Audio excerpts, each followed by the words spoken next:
My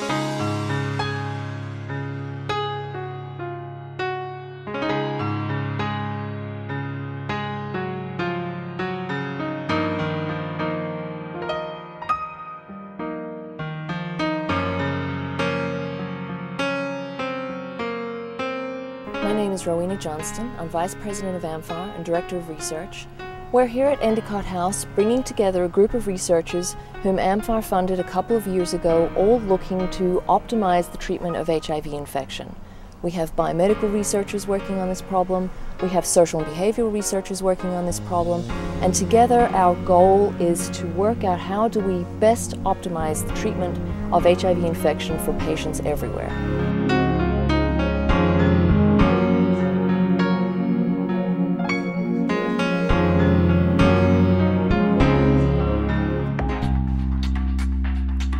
I am Lori Leonard. I'm an associate professor at the Johns Hopkins School of Public Health, and my research looks at the uptake of routine HIV testing following the CDC recommendations. The amfAR grant came at an important time because the state of Maryland was changing its laws around HIV testing. And the funding allowed us to participate in that process, and there was a very direct connection between research findings and policy making. And as a result of that, we hope that more people will have access to testing than would have previously. My name is Maria Guads, and I'm a research scientist at the National Development and Research Institutes in New York City, and my work focuses mainly on vulnerable adolescents who are at risk for HIV.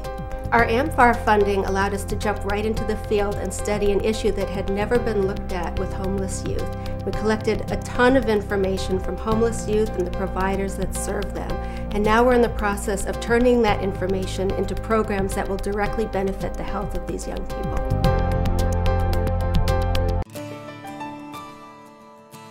My name is Roland Mershon. I'm an emergency medicine physician, researcher, and epidemiologist at Brown University. My work is concerned HIV testing and prevention, particularly in the emergency medicine setting.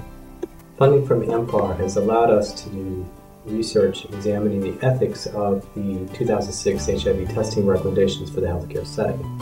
This research, we hope, will inform future public policy on how HIV testing can be conducted and hopefully help streamline and improve testing in the U.S.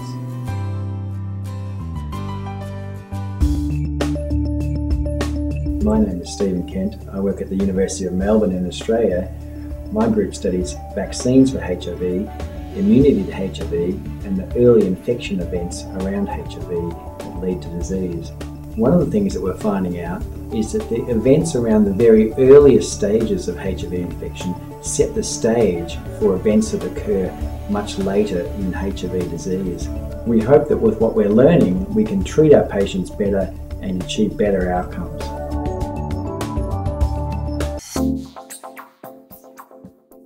My name is Nikki Sherman. I work in University of Montreal in Canada, and my research focuses on the problematic of the HIV reservoir and of the persistence of HIV in people that are taking drugs.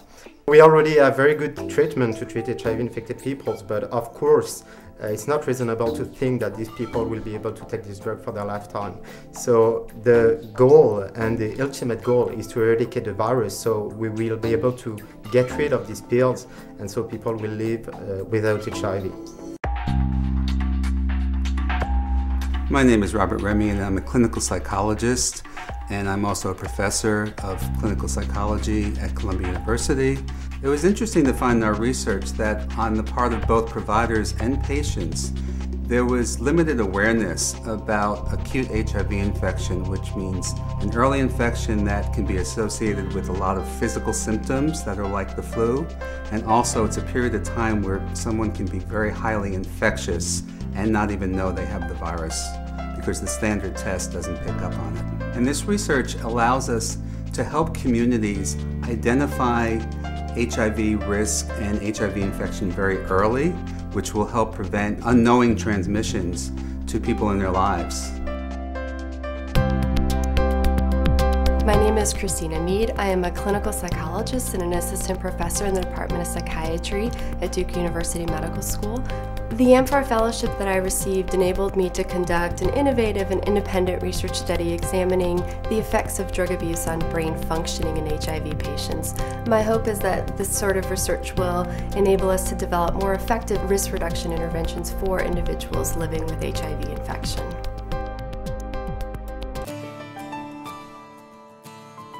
My name's Sharon Lewin. I work at the Alfred Hospital and Monash University and the Burnett Institute in Melbourne, Australia. And the main goals of my research are really understanding why we can't cure HIV. When people with HIV go on treatment, the virus disappears from the blood and people do very well. Except we know that the virus doesn't disappear from your body, it hides in certain parts of the body. So we're interested in understanding how the virus gets into those parts of the body and ways we could get rid of it. amfAR funding has given me the opportunity to establish a research program looking at ways to eradicate HIV. And so I'm hopeful in the long term that these studies will one day potentially find a way to cure HIV. My name is Dr. Nancy Shulman. I'm affiliated with Stanford University and the VA in Palo Alto. My research is in antiretroviral therapies and how best to use them. One of the things that people don't quite understand is why people with HIV have a higher risk of other diseases. They have cardiovascular diseases, have heart disease, have liver disease. And so one of the things we're finding out is the role of how an activated immune system can cause these problems. Because of the money that amfAR provided us, we were able to test the question of whether or not this new medication can actually help people above and beyond just lowering their HIV.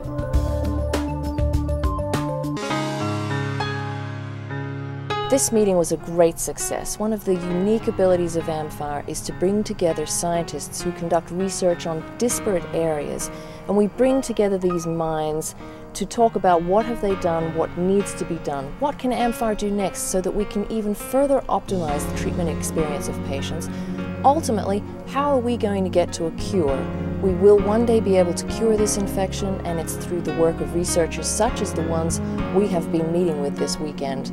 And I'm very excited that amfAR can be part of this experience of optimizing treatment for HIV-infected patients everywhere.